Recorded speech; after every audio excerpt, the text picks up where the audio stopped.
let's say that you put together the proper board documents, you're being called in for an interview. What are you actually doing as part of your pre-work? Are you fully prepared for your interview? Now, I know some of this is pretty basic, but I want to make sure we cover these areas. And I'll share with you some of the questions I ask for public companies, and then some areas that I'll talk about for private companies also. So we all know that public companies are indeed that. They're public. We can find out just about everything that we want to know through their annual reports, their 10Ks, their 10Qs, proxy statements, any public releases.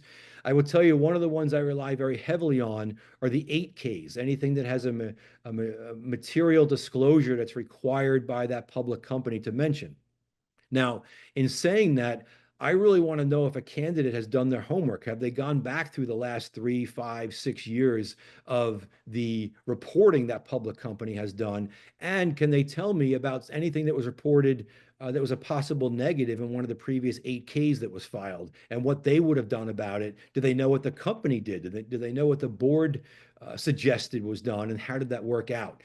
It really is a way to understand if you as a leader, and especially as a director, are able and willing to put the time in to do the research that's required.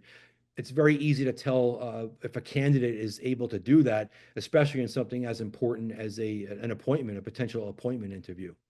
Now, private companies, we know, typically we can only find out what's been publicly released.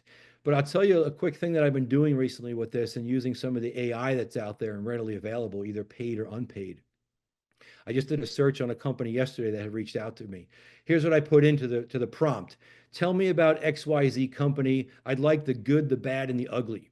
You can't believe the report I got back from that stuff. I wouldn't even know how to find myself that the AI pulled out of, I would say, thin air.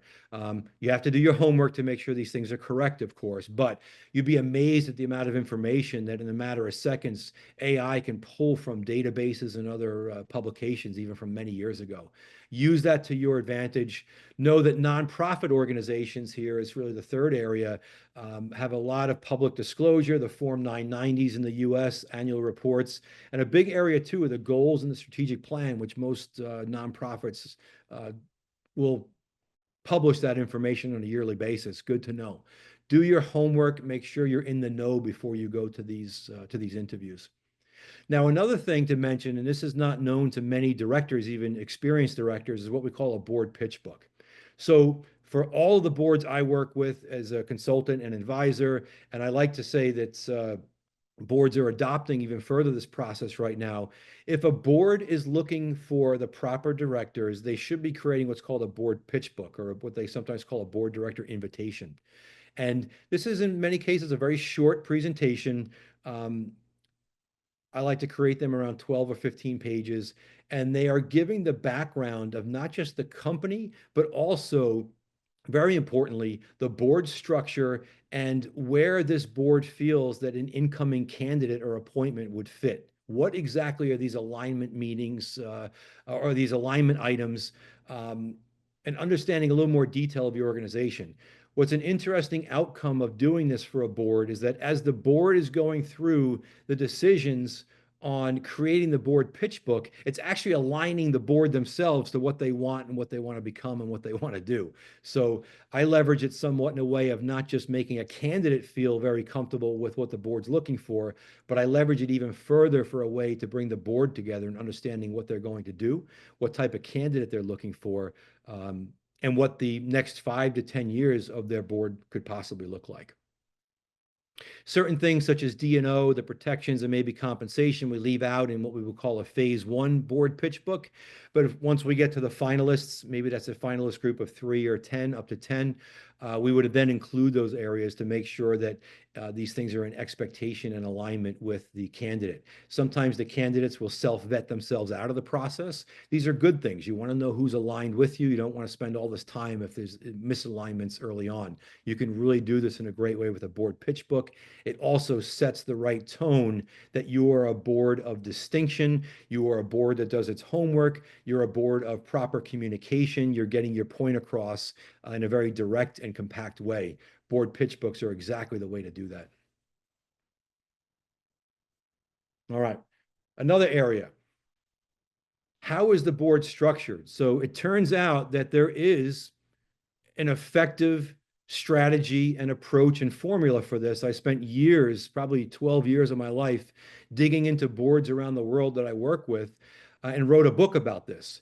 And there's three areas where you can truly design, or as I like to say, architect a board.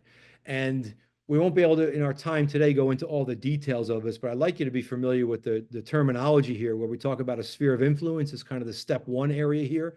That's the skill set and competencies and experience. You'll see that operations expertise peek its head out again, all around this ability of having a core leadership competency. This is typically the expertise areas and the experience areas. We view these more as the vertical expertise areas. When it comes to horizontals, we call these planes of congruence. This is a way to look across the entire makeup of the board. It could be looking at different demographics of how you want the board to be made up, how you want certain expertise areas to shine through. Maybe you want half or 50% of your board to have deep strategy expertise. Maybe you want, as I mentioned earlier, 25% of your board, or you're aiming for 25% of your board to come from the industry in which that company serves. These are what we call your horizontals, or your planes of congruence, and that sits above here, as you can see, that sphere of influence. So we're building off of that basic area. Now, the sphere of influence I mentioned a moment ago is typically where most boards start and stop as it relates to the expertise or the appointments they want to make. Know that there's a whole nother world out there, as I just mentioned, the planes of congruence, the horizontals, looking at it across the entire board, and then what we call coverage and balance. And coverage and balance, very simply, is a way to say, and a great example of this today's world are those that are appointed to boards with AI background and cybersecurity background. I have a cyber background, so I see this quite often. If only one director is appointed to a board with cyber background or even any type of technology background, nobody is able to challenge what that expert has to say.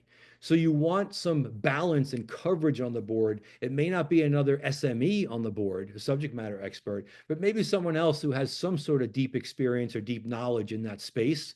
So there can be challenging discussions. There can be proper questions that are asked. We do this by doing overlays, and some of these can become quite detailed with hundreds of models based on candidates that are being put through.